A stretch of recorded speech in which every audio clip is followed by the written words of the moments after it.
Sting becomes the network executive. We have an Ultimate X match. We have a steel cage match. This is TNA, July 28, 2011. So throughout this entire night, all the matches kind of sucked.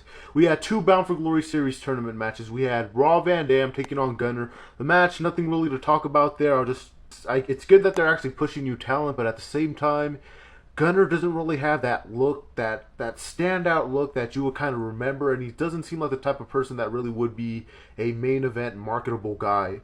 And then the other one was Bully Ray versus Crimson, which wasn't really a match. It was just Bully Ray beating the fuck out of Crimson the entire match. And Twisted Goalie's been saying this for a while, how freaking Crimson is being built as undefeated, and yet the way they're doing it is fucking weird because they're just having him get his ass kicked throughout every single one of his matches and then miraculously coming out with one move to win the match.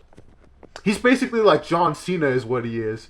I mean, it's kind of hard to take a guy seriously with an undefeated streak when he's just barely winning his matches. I mean, imagine if Undertaker, during every single WrestleMania, he'd get his ass kicked, not getting any move, just getting dominated throughout the entire match. Let's say he had a match against Yoshitatsu, and Yoshitatsu was beating the hell out of him at WrestleMania. At the end of the match, Undertaker wins with the schoolboy. Would you take Undertaker's WrestleMania streak seriously then? And we get a couple of knockout stuff. We get a random match between Winter and Victoria for random reasons. I mean, I guess this is kind of good. I mean, the Knockouts Tag Team Championships, those are the titles that Angelina and Winter really should be going after because don't they both want to be champions? Oh, and another funny note right here. Victoria usually shakes her ass before she does a moonsault, but this time she doesn't.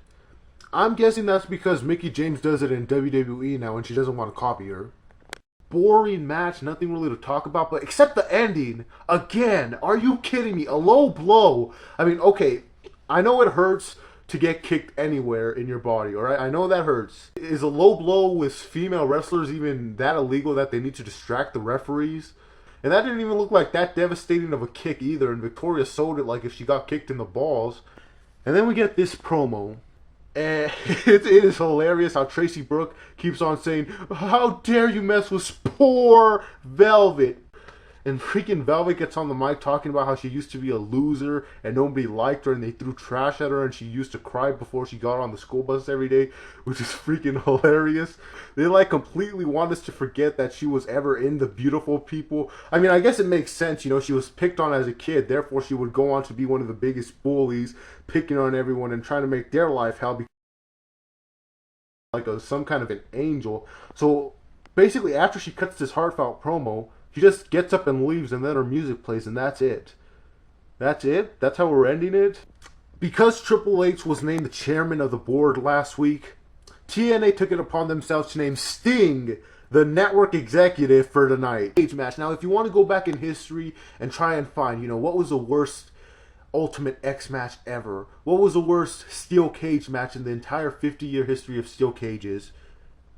You don't have to go back and look.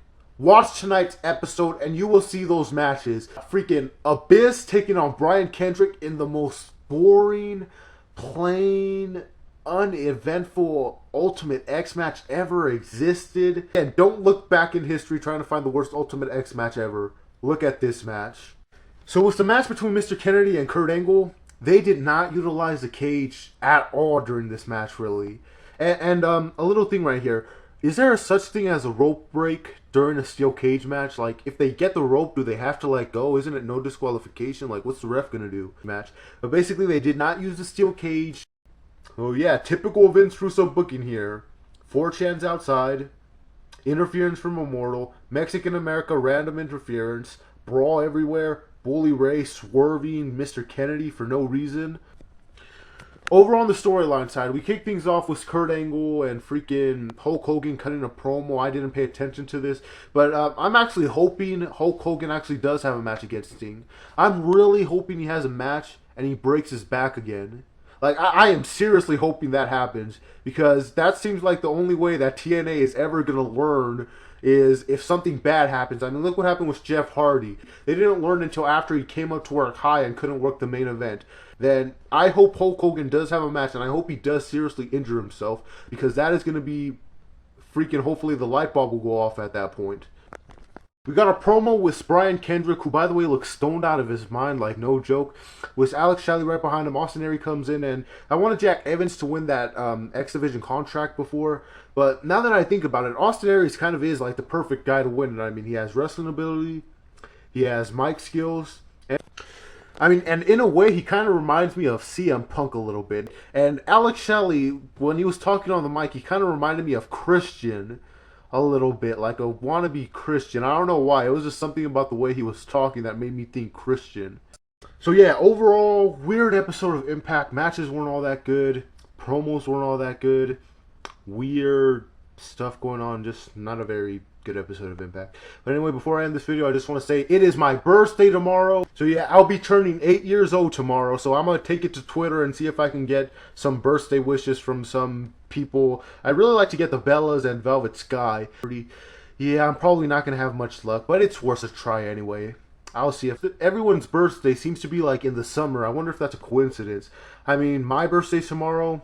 Wrestle Bunny's birthday is the day after that. Omar's birthday is 1 week later. I have Delixman's birthday, which just passed. And there was a couple other people from the YWC. I forgot who, but I know there was some other ones that had their birthday earlier in the month. So, anyway, that's my TNA review. So, yada, yada, yada, blah, blah, blah, the end.